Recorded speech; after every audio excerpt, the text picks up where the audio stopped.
हमारे साथ शेयर की है आनस जी ने। तो सबसे पहले आनस जी, आपका बहुत बहुत धन्यवाद अपनी कहानी हमारे साथ शेयर करने के लिए। दोस्तों, अगर आपके पास भी ऐसी ही कोई कहानियां हैं तो हमारे साथ जरूर शेयर करें हमारे। तो चलिए बढ़ते हैं आज की कहानी की ओर। आनस जी बताते हैं कि हाल में ही उनकी मुलाकात एक बड़े ही पुराने मित्र रोहित से हुई, जो लॉन्ग रूट पर आइसर चलाते हैं। बातों ही बातों में उन्होंने बताया कि उनके साथ एक बेहद ही डरावनी घटना पेश आई थी जब उन्हें इंदौर से राजकोट सामान पहुंचाना था, जिसके लिए पहले तो उन्होंने इंदौर में गाड़ी लगाई। गाड़ी लोड होने के बाद लगभग रात के 11 बजे वो वहां से निकले। उनके साथ कंडक्टर के तौर पर आसिफ जी थे। वो कंडक्टर होने के साथ साथ ड्राइव भी कर सकते थे, जिससे रोहित जी का काम थोड़ा आसान हो गया था। वैसे आसिफ जी ने ही गाड़ी स्टार्ट की थी, मगर रोहित जी ने ये बोलते हुए स्टीयरिंग व्हील थाम ली कि यहाँ से मैं निकालता हूँ, क्योंकि रास्ते के बारे में मुझे अच्छे से पता है और आगे हाईवे से तुम चला लेना। फिर जब हम हाईवे पर पहुंचे तो मैंने आसिफ जी को स्टीयरिंग व्हील थमा दी और मैं आराम से बैठ गया। फिर लगभग 2 से ढाई घंटे के बाद, यानी कि यही कोई 2 बजे के आसपास, मैंने वापस गाड़ी की स्टीयरिंग व्हील थाम ली और आसिफ जी अब आराम करने लगे। मुझे लगा कि आसिफ जी थोड़ा आराम कर लेंगे ताकि आगे कोई दिक्कत ना हो उन्हें ड्राइव करने में, मगर वो तो बगल की सीट पर बैठकर अपने मोबाइल पर बिजी हो गए, जबकि उन्हें सो जाना चाहिए था। ऐसे ही टाइम बीतता गया और रात के 3 बज गए। तभी मैं आसिफ जी की तरफ देखते हुए बोला, भाई साहब थोड़ा सो जाओ ताकि आगे ड्राइव सही से कर पाओ। मगर आसिफ जी ने रोहित को मुस्कुराते हुए बोला, जब थक जाओ तो बता देना। ये बोलकर आसिफ जी वापस फोन पर बिजी हो गए और रोहित भी ड्राइव करते रहे कि तभी अचानक ही आसिफ ने अपना फोन सीट के नीचे फेंकते हुए कहा, गाड़ी स्पीड में भगाओ जल्दी। इस पर रोहित ने पूछा, क्यों, क्या हुआ? इस पर आसिफ बेहद घबराते हुए बोला, तुमने देखा नहीं पीछे क्या हुआ? अभी भी रोहित ने बड़े आराम से कहा, नहीं तो क्यों, क्या हुआ पीछे? इस पर आसिफ रोहित पर चिल्लाते हुए बोला, अभी बताने का समय नहीं है, बस अभी गाड़ी भगाओ अगर जिंदा रहना है तो।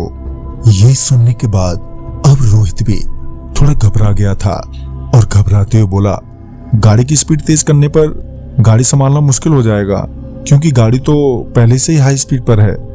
मगर आसिफ के बार बार कहने पर रोहित ने थोड़ी और स्पीड बढ़ा दी। अभी उन्होंने लगभग 5 किलोमीटर का सफर और तय किया ही था कि अचानक से उनके सामने के शीशे पर एक खून से लथपथ बॉडी आकर गिरी, जिसकी वजह से पूरा शीशा खूनम खून हो गया। और इसी के साथ रोहित को यह भी एहसास हो गया कि मामला बहुत ही गंभीर है। रोहित बढ़ी हुई सांसों के साथ गाड़ी की स्पीड और बढ़ा देता है और कुछ दूर जाते ही अचानक ही गाड़ी से बहुत सारी चीजें टकराने लगती हैं। अब तक रोहित हिम्मत हार चुका था। रोहित रोते हुए आसिफ से बोला, अब क्या होगा भाई? इस पर आसिफ बोला, अभी तो सिर्फ गाड़ी चलाते रहो और कुछ मत सोचो। और फिर रोहित ने अपना पूरा ध्यान गाड़ी चलाने पर लगा दिया, साथ ही गाड़ी की स्पीड मैक्सिमम पर थे। फिर आगे जाने के बाद गाड़ी एक जगह जाकर आराम से रुक गई, मानो किसी ने गाड़ी को पीछे से खींचकर रोका हो। रोहित ने काफी कोशिश की गाड़ी रीस्टार्ट करने की, मगर गाड़ी स्टार्ट ही नहीं हो रही थी। तभी आसिफ ने रोहित को शांत रहने को बोलते हुए गाड़ी के बाहर की ओर इशारा किया। जब रोहित ने गाड़ी के बाहर देखा तो पाया कि एक बड़ा ही भयंकर सा भूत गाड़ी के चारों तरफ चक्कर लगा रहा है, वो भी बहुत स्पीड में। अब उन दोनों के पास कोई रास्ता नहीं बचा था वहां से निकलने का।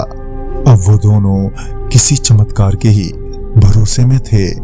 वो दोनों चुपचाप बिना हिले डुले ही गाड़ी में लगभग आधा घंटे तक बैठे रहे।